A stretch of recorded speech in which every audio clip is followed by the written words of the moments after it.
মোহাম্মদ যদি বাইসা থাকতো আজকের তারিখ অব্দি তিনি হিন্দুদের মতন পূজা করতো, নাউজিবিল্লাহ, ধুতি পিন্ধিত এবং ঢোল বাজায় বাজায় মূর্তি পূজা করতো। যদি কোনো মুসলমান মূর্তি পূজা না করে তিনি বলে কোনো আল্লাহর জান্নাতে পাবে না।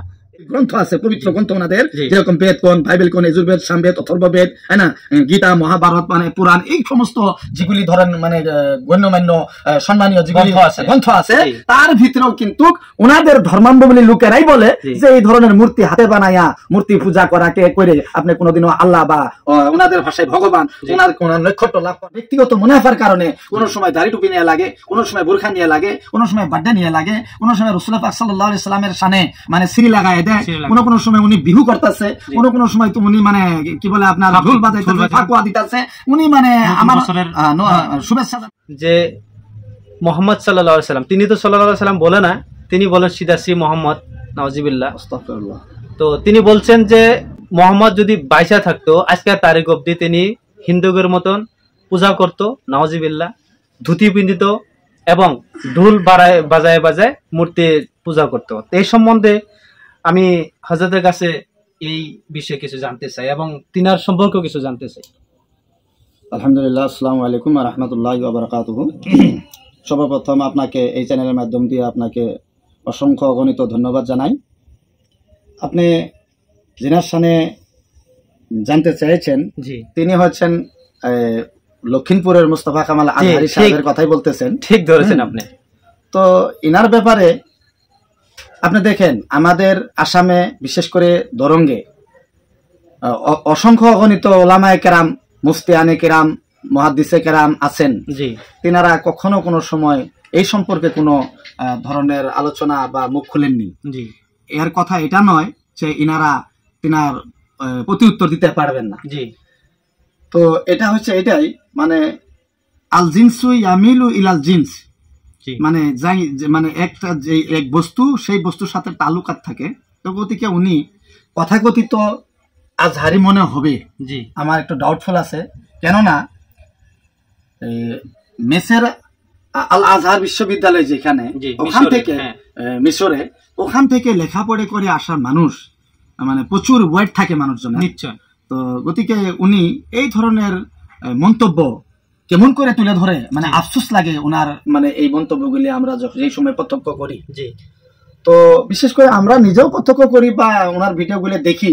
কিন্তু কিছুদিন আগে আমি একটা ভিডিও আমি নিজেও আপলোড দিয়েছিলাম, সেটা হচ্ছে যে ইনাকে যদি কোনো ব্যক্তি ইনার ভিডিও দেখার পরে ওনাকে যদি গালিগালাজ দিয়ে কমেন্টও করেন, তথাপি উনি ফায়দা পায় নিশ্চয়। আর উনি ওই বস্তুটা গালি মনে না করে উনি বেনিফিট মনে করে ওই বস্তু উদ্দেশ্য করে মানে বিভিন্ন ধরনের মানে বিতর্কিত মন্তব্যগুলি উনি সোশ্যাল মিডিয়ায় ছাড়ি দেন। তো উনি নিজের পার্সোনাল ব্যক্তিগত মুনাফার জন্য ইসলামকে কলঙ্কিত করা বা ইসলামের এরকম সম্মান নিয়ে টানা খেচড়া করা, এটা গ্রহণযোগ্য নয়, এক নম্বর কথা। 2 নম্বর কথা হয়েছে দেখেন, মানে মানুষ যখন উচ্চ শিক্ষায় শিক্ষিত হয়, হওয়ার পরে আপনি এর মানে এক্সাম্পল আছে, এর নজির আছে।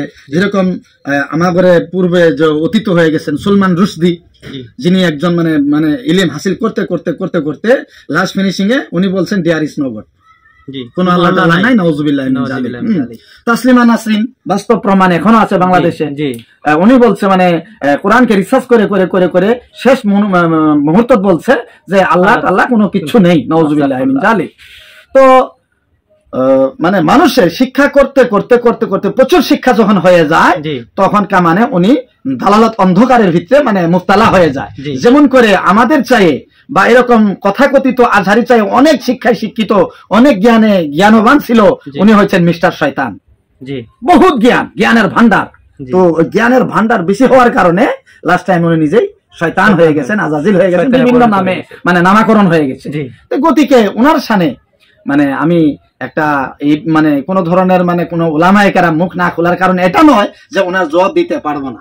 তো এটা হচ্ছে উদ্দেশ্য এটাই যে ওনার সঙ্গে কেউ মানে এরকম করতে চায় না, যেহেতু ওনার ব্যক্তিগত মুনাফার কারণে কোনো সময় দাড়ি টুপি নিয়ে লাগে, কোনো সময় বোরখা নিয়ে লাগে, কোনো সময় বার্থডে নিয়ে লাগে, কোনো সময় রাসূলুল্লাহ পাক সাল্লাল্লাহু আলাইহি সাল্লামের শানে মানে সিঁড়ি লাগায় দেয়, কোনো সময় উনি বিহু করতেছে, কোনো সময় তো উনি মানে কি বলে আপনার ঢোল বাজাইতেছে, ফাকুয়া দিতেছে, উনি মানে আমার শুভেচ্ছা জানাইতেছে বিভিন্ন ধরনের। হ্যাঁ, আমরা হিন্দুস্তান আসাম কান্ট্রিতে থাকি, ওনাদের কালচার, ওনাদের সভ্যতা আমরা কিছুটা মানা অত্যন্ত প্রয়োজন। তাই মানে এটা না নিজের ধর্মকে ত্যাগ দিয়ে, নিজের ধর্মকে বিসর্জন দিয়ে আরেকজনকে মানে উৎসাহ দেওয়াটা এটা ইসলামে কোনো ক্ষেত্রতেই গ্রহণযোগ্য নয়।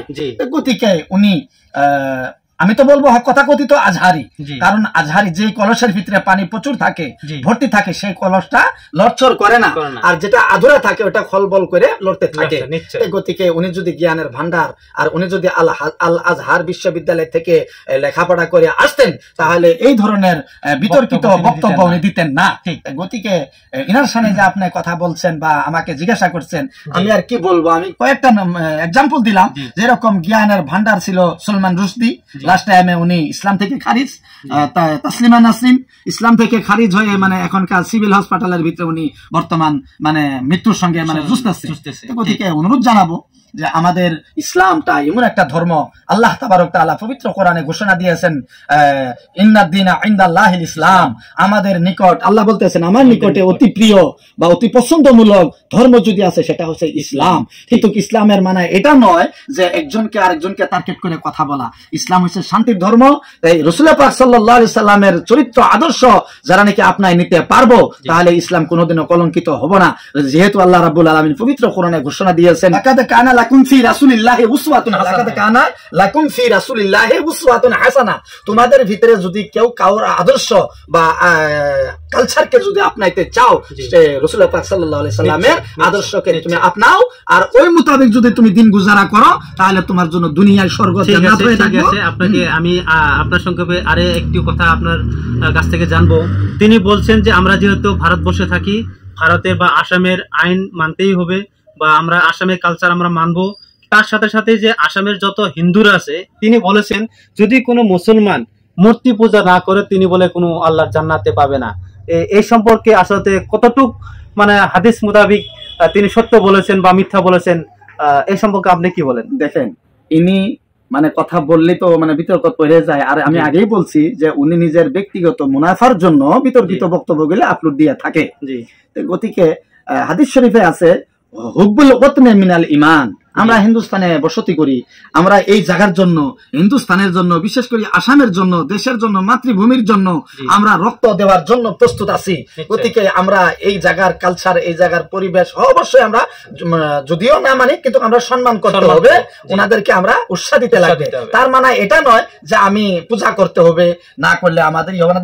যেহেতু আপনি যত আপনার হিন্দু ধর্মের যেগুলি গ্রন্থ আছে, পবিত্র গ্রন্থ ওনাদের, যেরকম বেদ কোন, বাইবেল কোন, যজুর্বেদ, সামবেদ, অথর্ববেদ, হ্যাঁ না, গীতা, মহাভারত, মানে পুরাণ, এই সমস্ত যেগুলি ধরেন মানে গণ্যমান্য সম্মানীয় যেগুলি গ্রন্থ আছে, তার ভিতরেও কিন্তু ওনাদের ধর্মাবলম্বী লোকেরাই বলে যে এই ধরনের মূর্তি হাতে বানাইয়া মূর্তি পূজা করাকে করে আপনি কোনোদিনও আল্লাহ বা ওনাদের ভাষায় ভগবান, ওনার কোন নৈকট্য লাভ করা যাবে না, যেহেতু নিজের হাতে বানায় নিজে আবার ওটাকে দমন করে আসে।